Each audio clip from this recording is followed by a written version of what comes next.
You know what's wild? We've spent decades obsessing over what we eat. Keto, paleo, vegan, carnivore. Everyone's fighting about which diet is superior. But what if I told you that recent science suggests we've been missing something incredibly simple?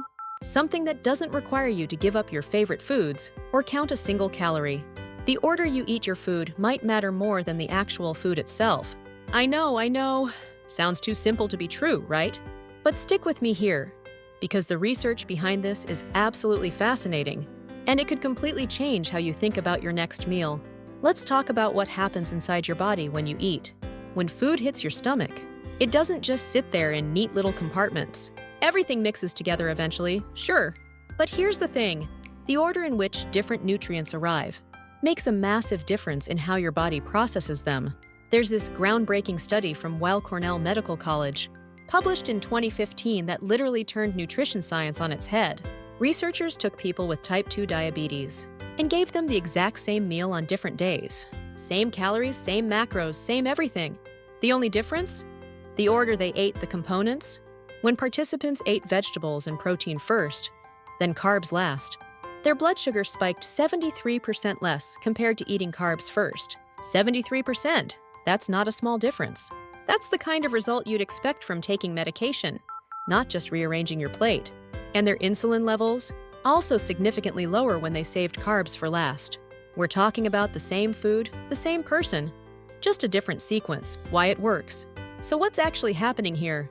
Let me break it down in a way that makes sense. When you eat vegetables first, especially fibrous ones like broccoli, spinach, or salad, you're essentially creating a protective barrier in your stomach and intestines. Fiber slows down gastric emptying, which is just a fancy way of saying it takes longer for food to move from your stomach into your small intestine, where sugar gets absorbed into your bloodstream. Think of fiber like a speed bump for your digestion. It literally slows everything down. Then, when you add protein and fats into the mix, chicken, fish, olive oil, avocado, whatever, you're adding another layer of protection.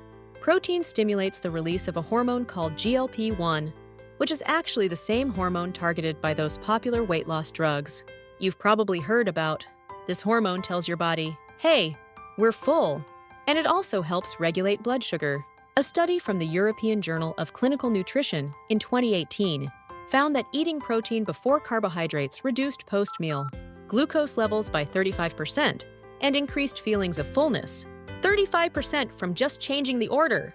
By the time you get to your rice, pasta, or bread, your digestive system is already primed to handle it more efficiently.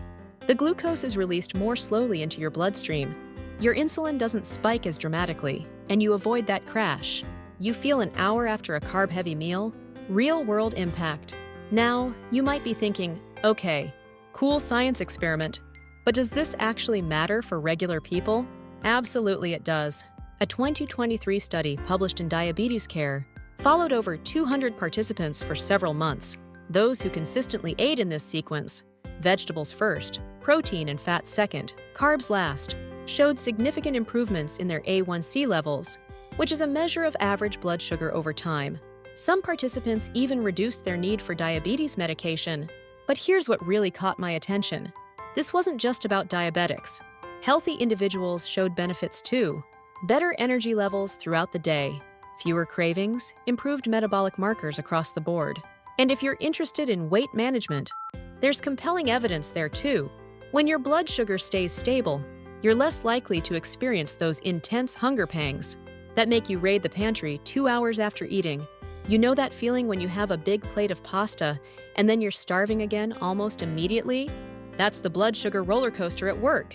If you're finding this information helpful, do me a favor and hit that like button. It really helps get this science-backed content out to more people who could benefit from it. Practical application. So how do you actually use this in real life? It's honestly simpler than you think. Let's say you're having a typical dinner: grilled chicken, brown rice, and roasted vegetables. Instead of mixing it all together or eating whatever looks good first, start with the vegetables. Eat most or all of your veggies while they're hot. Then move to your protein, your chicken.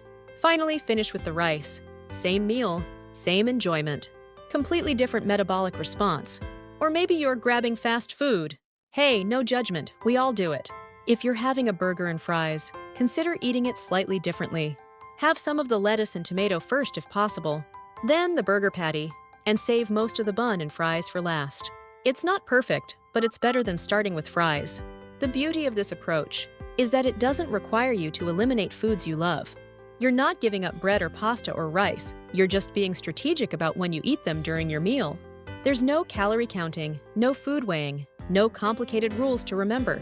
Research from the Journal of Clinical Endocrinology and Metabolism showed that even small changes in meal sequence created measurable improvements within just a few days. This isn't something that takes months to see. Results your body responds immediately. The bigger picture. What I find most fascinating about this research is what it tells us about nutrition science in general. We've been so focused on reductionist thinking.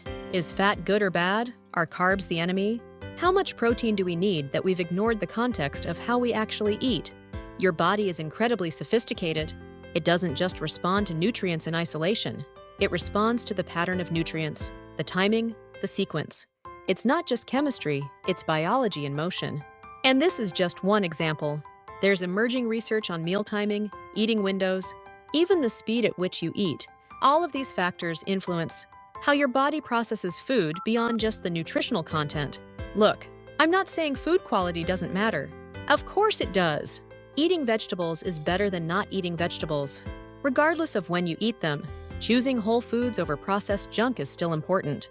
But if you're already eating reasonably well, and you're looking for that extra edge, or if you struggle with blood sugar issues, energy crashes, or constant cravings, this sequence eating approach is backed by solid science and costs you absolutely nothing to try.